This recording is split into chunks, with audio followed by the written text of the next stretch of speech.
jaunajā dzīves pulsā. Ceru, ka vasaras saulgrieži aizvadīt patiesi lustīgi un visi kaimiņi kārtīgi aplīgot. Savukārt, lai gatavotos jau nākamajiem godiem, šajā raidījumā dosimies uz Smiltenes pusi, lai iepazītos ar vienu no gardākajiem un simboliski spēcīgākajiem latviešu ēdieniem – pašcepta maize. Kā tā top lauku mājās Donas, kur tapus arī maizes darbnīca, pastāstīs īstena latviešu saimniece Ilze Briede. Viss sākot no mīklas rūkšanas aprā, beidzot ar kukulīšu veidošanu uz kļavu lapām un cepšanu maizes krāsnī. Pie Donu Ilzes mācīties maizes cepšanas tradīcijas brauc no tuvām un tālām Latvijas pilsētām un pat ārzemēm. Šodien viņas omulīgajā virtuvē viesosimies arī mēs. Savukārt stiliste Gita Šildere pastāstīs par lieliskām idejām vasaras gardrobes papildināšanai, lai arī karstākajās dienās varētu justies ērti un pārliecināti. Par to visu raidījuma turpinājumā. Dodoties pāri Latvijas robežām ciemos pie draugiem vai ģimenes, iespējams viena no labākajām dāvanām, ko varam uzdāvināt, ir rupmaizes klaipiņš, jo tā runā, ka latviešu rupmaize ir pati labākā. Nu, Ilze, kā tev liekas, kā maizes cepējai, kas tad ir tas, kas padara to latviešu maizi tik gardu? Nu, tāpēc, ka mēs cepam maizi ar attieksmi. Mēs cepam, mums ir tāds kārtīgs saimnieces vienmēr bijušas. Mūsu rūdzi ir pēc sastāva ļoti labi. Mūsu maize tiešām vislabākā pasaulē ir. Gatavojot ēdienu, mēs tajā iekšā ieliekam savas domas un varbūt arī savas emocijas. Ar kādām sajūtām un ar kādu to iekšējo noskaņojumu tu dodies pie abras un pie maizes krāsnes? Katrā gadījumā Elziņa, kas man mācīja cept maizi, viņa vienmēr teica tajā brīdī, kad tu cep maizi, pēc galvenais, kas notiek tavā galvā un tavā sirdī. Bet tas, ko tu ieliec tajā maizē, to saņem tava saime, un ar to viņa arī dzīvo. Ja mājā kaut kas nav kārtībā, vīrs jau nav slikts, un pilnmēnesis nav vainīgs. Tātad ir jāiet tādam pozitīvi noskaņotam, un tomēr mīlestība jānodod arī visiem citiem šī mīlestība un laimes sajūta. Par tevi arī saka īstena latviešu saimniece. Kas tad ir tas, kāda ir tava īstenās latviešu saimnieces ikdiena? Kāda ir tie darbi, kas ir jāpaveic? Nu, sākot no grīdu mazgāšanas un vispārējā, līdz arī, protams, papīriem un savu uzņēmumu vadīšanas. Tas tiešām ir tāda ļoti plaša amplitūda.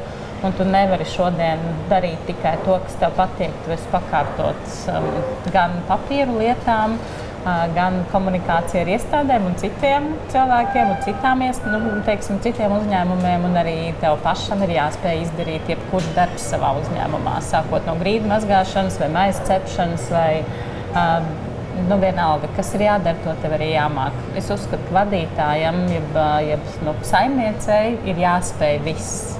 Tātad tā latviešu īstenā saimniece šobrīd ir tāda visai moderna un ļoti daudzpusīga.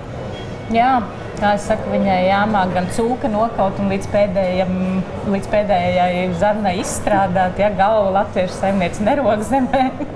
Un latviešu saimniecei ir ar lepnu izsliet muguru jāiziet ārā, un viņas lepnums neļauj rādīt, ka varbūt kaut kas drusku sašūpojies vai kaut kāds problēmas ir.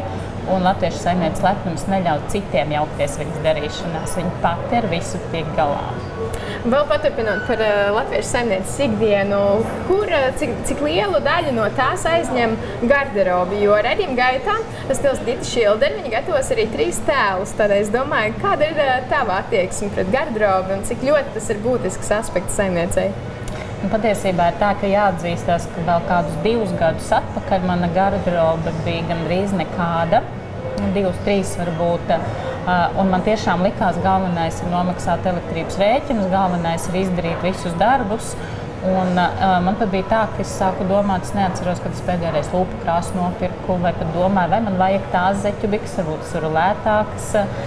Bet tad es sāku saprast, ka sevi ir jāmīl un tev pašam jāpatīk sev, un tad arī viss ir kārtībā. Un tad es tā lēnām pamazīt, tā pamazām sāku tam pievērst uzmanību, un es esmu priecīga un laimīga, kad es eju pa ielu, kad cilvēks var uzsmaidīt man vai pateikt, kā cik jūs šodien labi izskatāties, un galvenais, ka es pati sev patīk. Kas ir tas apģērbs, kas varbūt tev liek justies sievišķīgākai, vai ir kaut kas tāds? Man ļoti patīk linu kleitas un linu tāds tīpaši vasarā un svārki. Un ja viņi ir tādi kupli svārki, ka tu vari tā palaist riktīgi. Un patiesībā man pat patīk balts lakats uz galvām. Kā īsta saimniecība galvā? Jā, man šī sajūta ļoti patīk vienkārši. Un ja es komfortabli, labi jūtos, ja man pašai patīk, kad es paskatos spogulī, tad viss ir kārtībā. Nu, ar Gitu mēs tiksimies mazliet vēlāk. Es domāju, kaut ko no lina viņa varētu arī ielikt šajos 3 tēlos. Es ceru. Mums šobrīd atkal laiks doties Tirsniecības centra Valeta veikalos, lai meklētu kaut ko praktisku, kaut ko noderīgu saimnieces ikdienai. Es domāju, ka mēs varētu sākt ar galdu klāšanu. Kas gan būtu svētku mīlestības bez oriģināla galda noformējuma? Patīkama atmosfēra ciemiņiem un arī mājniekiem radīs glīts sakārtojums, kur saimniece būs padomājusi par niansēm tā, lai katrs šķīvītis, katra vāze un katrs dekora elements būtu ar savu domu un atrastos savā vietā. Tad, kad tu mājās gan savējiem, gan ciemiņiem klāji galdu, kas ir tās, varbūt svarīgākās vai must-have lietas, kuras noteikti ietver noformējumā? Man vienmēr liekas, lai galds vienmēr ir skaists. Tas ir pats svarīgākais. Un man liekas, ka šis galdauds, kas ir tāds ļoti romantisks, vasarīgs noskaņojums, ir ļoti piemērots kādam pusdienu galdam, un pat svinīgākam galdam nevienmēr ir jābūt baltam galdautam, es tā domāju. Viņš rada tādu romantisku noskaņojumu, patīkamu, un es noteikti tādu arī izmantotu. Un noteikti šeit var arī pieskaņot salvetes un visu attiecīgi klāt. Jā. Varbūt nevajadzētu aizrauties tikai ar rožu motīviem. Es neliktu ar rozēm salvetes, jo tad būtu par aibu atkal, bet eleganti trauki, stikli trauki, balti trauki, noteikti ļoti labi izskatās. Bez svečtura arī nevienu galdu nevar uzklāt. Kā ar svečturiem tieši? Un svečturs piedod tādu svinīgumu, manuprāt, un jebkuras pusdienas var padarīt arī vienkārši pusdienas par svinīgām, ja viņas skaistāk uzklāja. Un es noteikti uz galda uzliktu svečturu, ne tādu. Šis noteikti būs blakus galdam? Blakus galdam vai pie ieejas kaut kur skaisti vāza, puķa vai ne, bet man liekas, ka šāds cepuma un augļu trauks un šāds svečturs varētu ļoti labu kombināciju uz galda radīt tādu īpašu sajūtu. Ja te ir uzlikti augļi, tādi, ka viņš jau tā kā bišķi pārkarās, vīnots vai zemenes, kas tagad nāk, vai ne? Tas varētu būt apstālīgs un labs galds.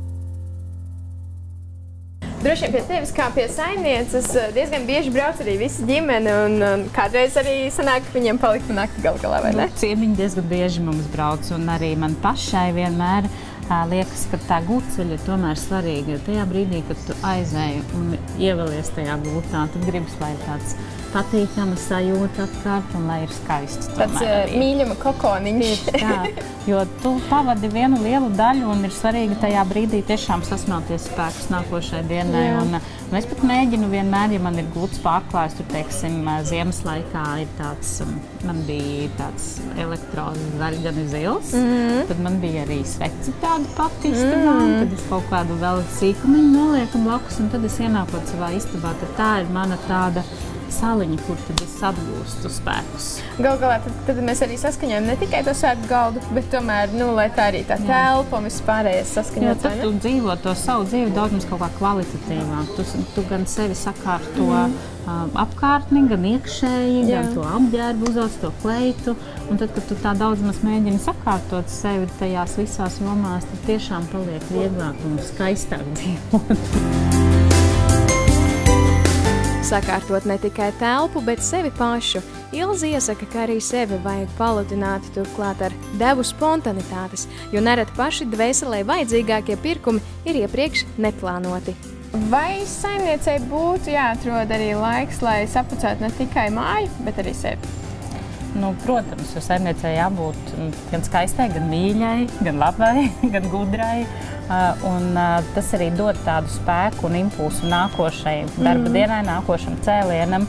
Vismaz es tā daru, kad ļoti piekus un kad jau esi pārguris un kad liekas, kad viss jau.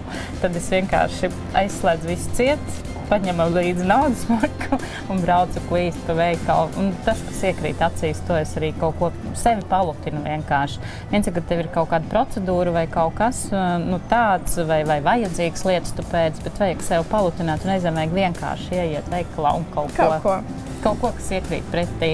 Un tas nes, man liekas, šiem spontāniem pirkumi nes tādu, bišķiņu tādu tā kā, nezinu, to sajūtu, ka tu esi kaut ko sev uzdāvinājis, es sevi palutināju. Tā kā mazie Ziemassvētki. Apmēram. Jā, uzdāvināju sev kaut ko. Piemēram, man ir iekrituši šitās kurpes, un man liekas, ka es gribu tādas.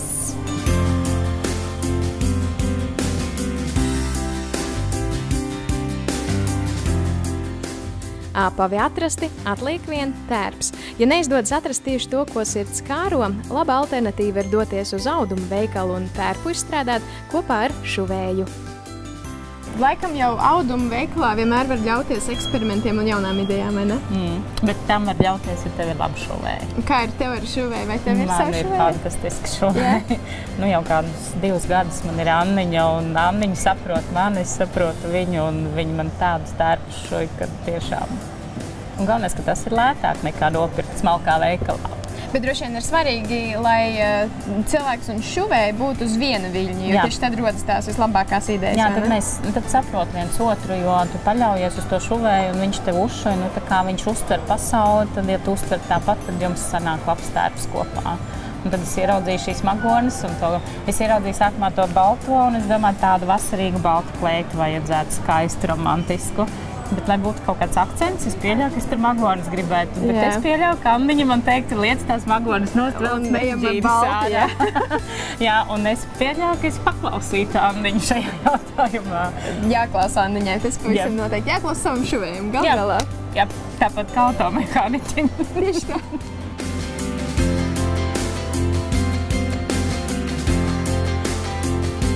Es domāju, tagad atstāsim audumus šeit, jo gal galā Gita tomēr parūpēsies par 3 tēliem. Mēs tagad varētu doties pie tevis uz Donām, vai ne? Mēģinās.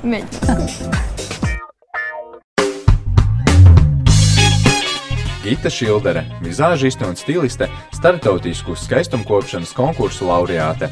Grīma meistare mākslas filmās, televīzijas un modes šovos, savu zināšanas un prasmes ieguldījusi arī žurnālos Santa un Klubs. Ikdienā Gita vada make-up treniņus un seminārus par vizuālo tēlu, konsultē par imidža veidošanu, strādā ar individuālajiem klientiem, piedāvājot gardrobes revīziju un iepirkšanos kopā ar stilistu.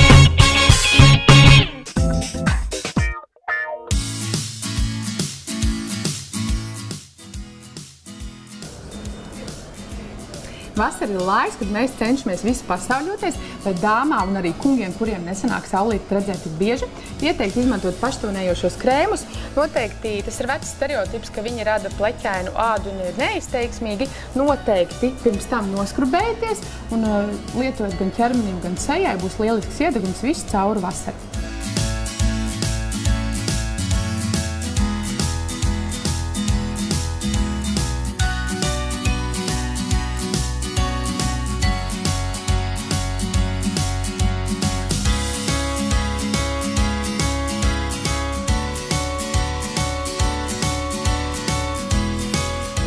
Dāmas, vasara ir laiks, kad mēs noteikti varam izvēlēties krāsainus apavus, noteikti iesaku jums to darīt. Platformas ir tās, kas radīs maksimālu ērtumu.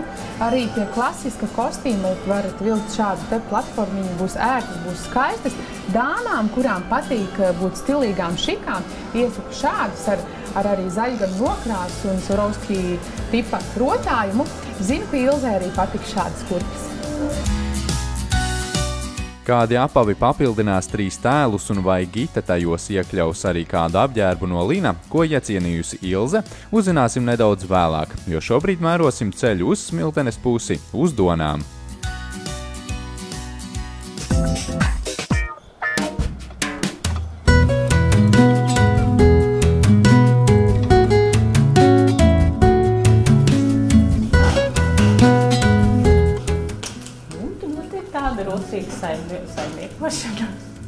ja man kāds 10 gadus atpakaļ teiktu, ka es ar maizi cepšanu naudu pelnīšu, es teiktu, ka nav riktīgi ar galvu tam cilvēkam. Bet jā, mēs cepam maizi, un mēs nevis cepam maizi, lai vestu uz tirgu, mēs nepārdodam maizi kā produktu, bet sajūtu par maizi un par to, kas ir Latvijas saimniece un varbūt latviešu tradīcijas. Jo mēs sākām cept maizīti, un parasti jau mēs lielamies, ka tā ir īsta maize.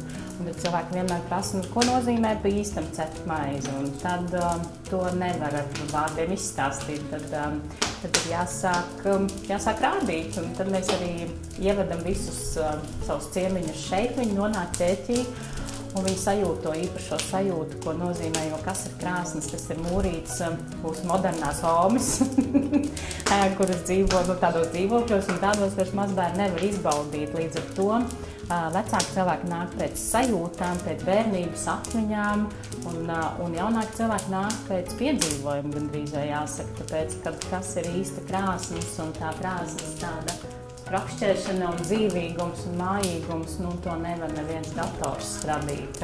Un, kad man prasa, kāda ir īsta Latvijas saimniece, tad man liekas, ka etalons saimnieces ir tāda gruntīgi, kārtīgs sievas, kalu vāveres ir neder, jo tām nav ne spēka, ne cūku nokaut. Un otrs ir, kad viņa ir gana tāda dzīves būtdārī saimniece, kura ne tikai māca gatavot ēst un šūt un adīt un tamborēt, bet kura arī atrod īstos vārdus īstajā brīdī, un, kā es saku, ja nokaitina, tad var arī ar airiku muti dabūt. Principā, tas teiciens maizes darbs šeit iegūst pavisam citu nozīmi. Tieši tā, jo maizi mēs ēdam vienmēr. Vai trekni laiki, vai netrekni laiki, vai pārmaiņu laiki, vai nabadzīgāki laiki. Un maize jau ir tāds pamats pilnīgi visam. Un vecāki cilvēki saka, ja tev ir maize un malka mājās, viss ar tevi ir kārtībā, nav ko čīkstēt. Un, ja tev ir, un kā es saku, jauniem puišiem ir jāņem ne tikai smuka sieva ar garām kājām, bet arī laba saimniece. Un kādreiz jau viens no tādiem pašiem galvenajiem rādītājiem par to saimnieci, vai būs gana laba bija, vai viņa māk maizi uzcept.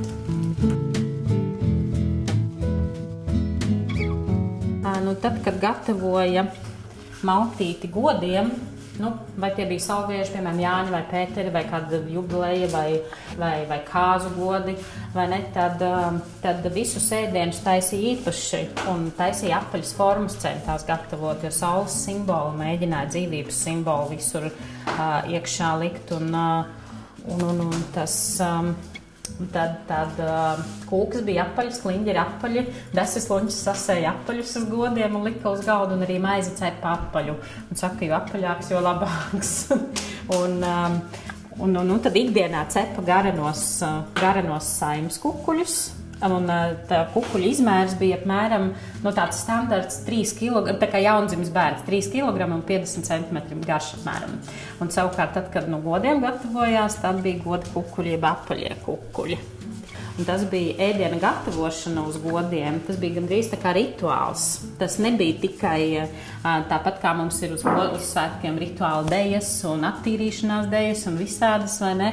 Bet tieši tāpat arī saimnieces pasaulē, saimnieces virtuvē rituāls, jo viņai ir arī savas darīšanas un jātiek no ļaunā vaļā un jāieliek labais savai saimē jādod, un caur ēdienu mēs tomēr ļoti daudz ko saņemam. Un tad glāstī pret sauli, pret pulkstenību latviski mēs teiktu pretī rītiem, mēs tagad glāstam pret rītiem, pret vakariem.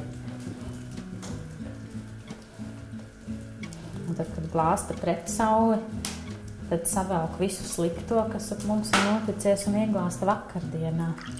Vai cik laba vakardiena bija, viņi nekad atpakaļ neatnāks, un vai tas sliktais paliek pagātnē, un netraucē mums šodien dzīvot un rīt. Un tas ir tāds, kad saimniece pie tā visu piedomāja. Un tad, kad uzliek uz galda, tad saglāsta pasaulē, iegriež saules enerģijā vai pretī vakariem mēs glāstam.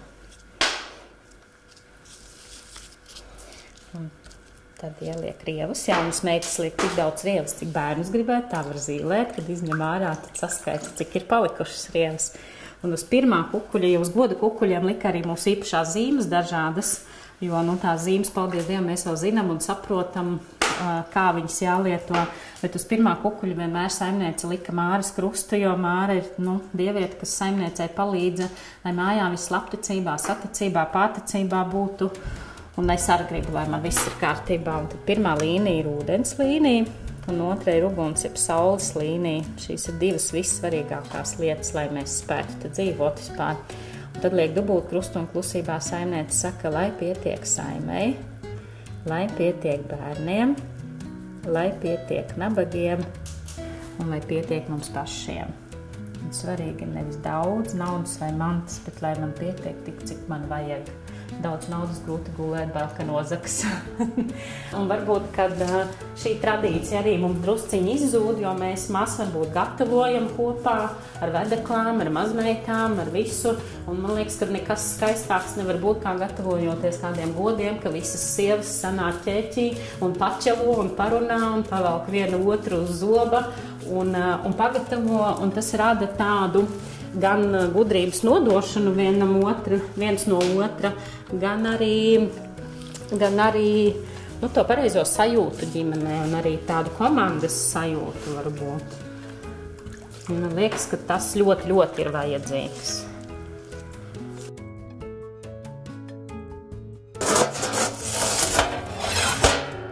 Vienkārši jāuzdrīkstās un jādara, un man liekas, ka tam nevajag ne lielu naudu, ne lielu kredītus, un es pat ieteiktu nesākt ar tādu lielu uzreiz apjomu, tāpēc, ka tas rada stresu un nemieru un uztraukumu, vai es varēšu atdot, un nākošais maksājums jau ir klāt, bet ja tu, piemēram, nokārto atļauju, uzcep 500 pīrāgus, ja tie pīrāgi ir garšīgi, aizbrauc uz tirgu, tev viņus izpērk, nākošā dienā cep 1000 pīrāgus, un tu jau vari atlikt krāsnī varbūt, vai ne vēl lielākai.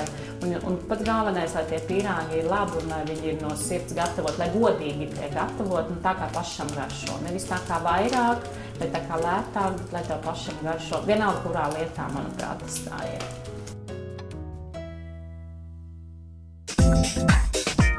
Kamēr maize krāsniņā cepas, mēs esam atpakaļ Tirdzniecības centra Valleta telpās un tūlīt pat jau ķersimies arī pie 3 tēliem. Ar Latvijas vasarām mēdz būt tā dīvaini, tās var būt arī visai mānīgas laikapstākļos, bet varbūt mēs tomēr varam sagaidīt kādu pludmales tērpu arī šoreiz. Jā, noteikti būs pludmales tērps, būs skaisti, vasarīgi, viegli, noteikti kaut kas patīkams un sievišķīgs. Super, tad negaidam mirkli un ķeramies klāt. Ilze, šodien sāksim ar tērpu, kas ir paredzēts darbam. Varbūt citiem uzmetot pirmo acu liekas, vai tiešām darba tērps, bet patiesībā ļoti klasiskas vērtības, taisnas bikses zilā krāsā, arī blūza, varbūt visā interesants ir šis te tilveidīgais volāniņš, kas nedaudz piešķir māksliniecisku tādu noskaņu, un oranžīgie persiju krāsas akcenti, kas lieliski piestāv tev, arī zilijai krāsai. Kā tev pašai patīk? Man liekas, es tik smuku uz darbu neesmu gājusi vēl nekad. Bet man patīk, man pārsteidz tas, ka tu man tādas bikses esi uzvilkusi. Man patīk, es nekad nebūtu kā darba tērpu šādu uztvērusi, bet man liekas, ka ir labs priekš vasaras. Man vispār kopumā patīk. Jā, super, man prieks. Skatāmies otro tērpu.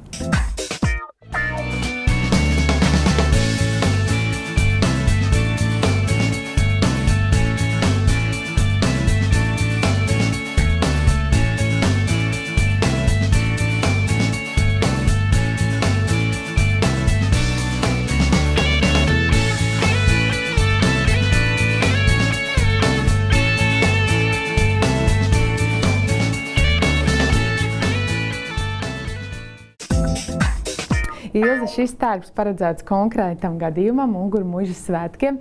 Zinu, ka tev arī patīk līns, un tas ir varbūt nerakstīts dreskods, līdz ar to arī gara lina kleita ļoti skaistos maigos toņos. Interesantais tas, ka viņai ir pagarināta aizmugura, līdz ar to padara šo tērpu par tādu nelielu odziņu, un arī izteiksmīgā kaklarota saskana ar kurpēm, vispār maksimāli ērti apaulot, tu varētu staigāt pa zāli, skriet un iet un baudīt mūziku. Kā tu pati sajūties? Man liekas, ka es labi jutīšos tur te koncertā. Varēs dejot? Tā šleipi var palaist. Jā, ir ērts. Man liekas, ka ir gana labs un elegants, jo tur tiešām dāmas nāk tik sapucējušās, un tu vienmēr domā, cik viņai skaisti kleita. Un tad šogad tas ieši skaisti par tiem sēkiem. Man prieks.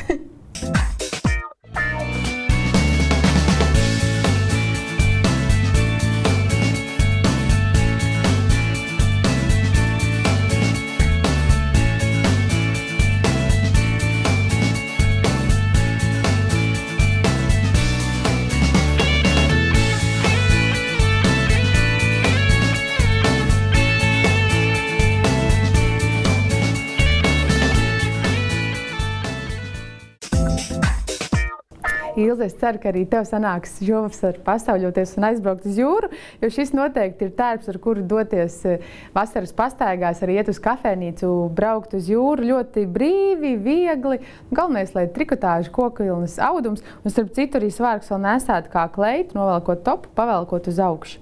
Un jā, krāsīns, kas man patīk, kas tur spēlējās, lai tāds kaut kas ļoti, ļoti vasarīgs. Tu arī droši vien jūties ērti, vai ne? Es jūtos ļoti, man liekas, labi. Man liekas, būs grēks, ja es neaizbraukšu uz to pludmali. Es noteikti aizbraukšu uz pludmali. Nu, to es tev novēlu. Paldies tev par izturību un centību. Paldies tev. Jā. Kā tev? Es ceru, ka tev nebija grūti. Nebija grūti.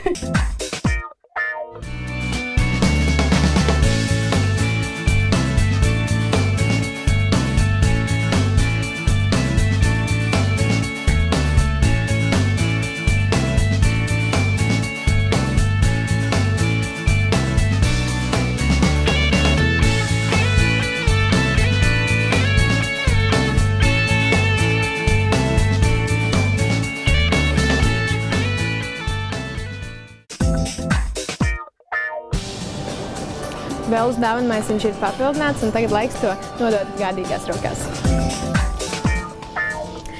Atbilstoši šim vasarīgajam tēlam, arī mūsu kolēģi Well Professionals ir sagatavojuši īpašu dāvaniņu. Tur noteikti atradīsies kaut kas, lai mati būtu īpaši veseli pēc saules peldes. Bet saki, Ilze, kā tev pašai, vai šis pludmales tērps sirdī tuvāks, vai varbūt kāds no iepriekšējiem? Ja man tā godīgi jāsaka, man visi trīs patika. Un es pat, ja man jāsaka, kurš patika visvairāk, es nevaru šobrīd tev atbildēt uz šo jautājumu. Jo man tiešām patika, un jūs mani pārsteidzāt. Mani grūti ir pārsteigt patiesībā. Jo es visu laiku domāju, nu diezi vai man tur kaut un tomēr izdevās. Un tomēr jums izdevās. Nē, man patīk. Un arī tie svārki, man liekas, es nekad tādus svārkus pati nenopirktu. Bet man patīk. Tad ir iedvesma papildināt garderobi arī ar šādiem vasarīgiem, vai ne? Paldies arī par tavu iedvesmu, tā kā, lai skaista turpmākā vasara un lai viss izdodas. Paldies! Lai skaisti un bagātīgi klājas svētku galdi un lai mājās vienmēr pietiek pa maizes klaipiņam. Mēs tiekamies ar jaunu iedvesmas stāstu jau nākamajā mēnesī, nākamajā dzīves pulsā. Visu labu!